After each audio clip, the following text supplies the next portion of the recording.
Today in this video, we will see how we can prepare honey roasted parsnips and carrots. Now this is a side dish which goes very well with roast beef or roast chicken. It could be very wintry or autumny.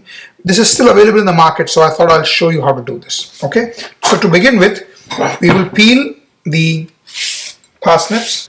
Again, parsnips are root vegetables and they're quite woody to cook. But once you cook them, they're beautiful and they're very, very tasty.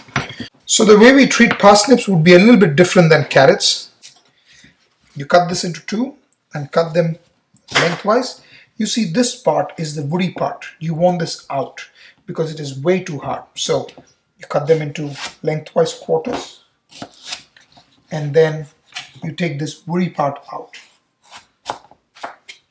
See, this is what I was trying to say. This part, it's very, very hard. And then this one, you just cut into a half. And we need to see, okay, there's still a little bit of woody part. So this will have to go into quarters as well to take gently the woody part out. Just be careful with your fingers. You have two sizes of parsnips.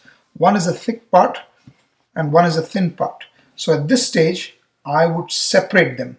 The whole idea is that these cook separately in a pan and these cook, because the time to cook these would be a bit longer than these. So when you're cooking, cook this batch first and this batch separately.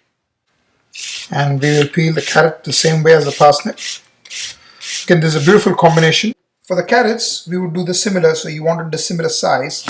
So here with these carrots, they're not woody, so you can just cut them into four. To caramelize these vegetables, we will heat up a heavy bottom pan, preferably. The key to this is being very patient, and it takes a while because they're naturally sweet, so the sugar has to come out.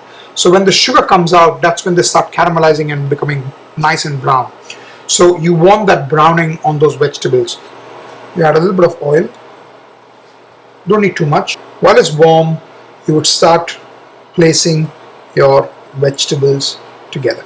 So like I said previously, I am going to first cook these big size parsnips which have been cut, and in the same pan you can add the carrots. Make sure all these vegetables which you're cooking touch the pan, otherwise you will not get that color.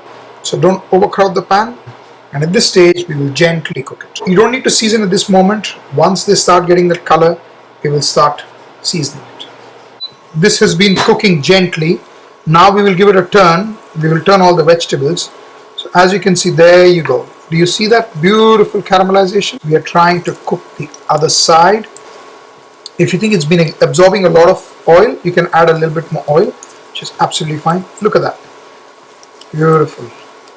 If you cook it gently, it doesn't need to go into the oven at all. I'm being very careful not to touch the tongs to the bottom of the pan because this is a non-stick pan. A nice sprinkle of sea salt and some crushed black pepper. Beautiful accompaniment to some roast chicken or roast beef. Now as you can see, it's beautifully caramelized. At this stage, you would add a little bit of maple syrup just to bring it together, just to get the sweetness out of the vegetables and give it a nice glaze. You could also add honey. It's not necessary to add only maple syrup, and then you give it a nice toast so you get all the caramel texture coming together. Switch it off and you serve it in your favorite dish. Doesn't that look beautiful? And all the goodness of the syrup can go back in over it.